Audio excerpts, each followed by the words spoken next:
Alright, so hello Miss Lilac. Next workout is squats tayo. Heel elevated or elevated heel squats. Yan. Para ma-workout natin, ma-target natin yung knees natin, quads. And para sa mobility ng knees natin po. Alright? So dito, target natin, knees will pass the toes as you go down. Tapos, you're gonna be using a kettlebell. Squat down and up. Alright? Tapos, after natin dyan, superset tayo with calf raises.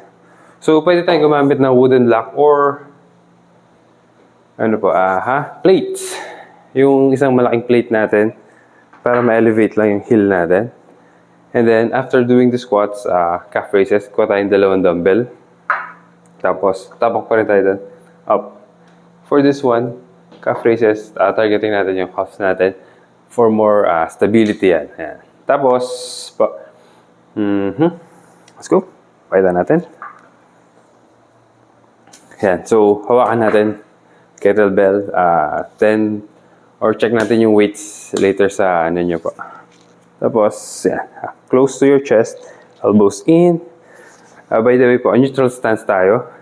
Not too wide, then, yan lang. Hip width apart yung paa. Alright? Tapos, heels up. Dito po, highest range natin hanggang 2 inches, 2.5. Tapos, 2 to 3 kung kaya pa.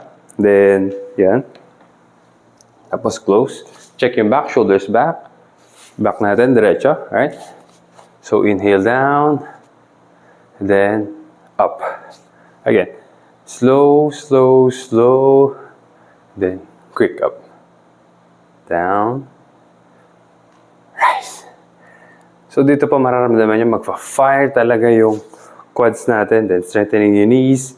And then, for more mobility. We're gonna be doing this for 15 repetitions. After yung 15, switch tayo din sa calf raises. Get the dumbbells. Yan. Tapak tayo. Dun sa pang-elevate natin. Tapos, half ng paa po yung nakapasok. Right? Same stance. Neutral width. Shoulder back. Chest out.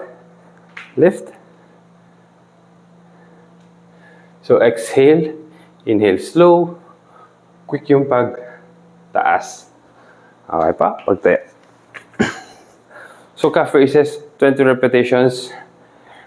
Hanggat maaari kung walang rest in between those two exercises para ma-maximize natin yung heart rate.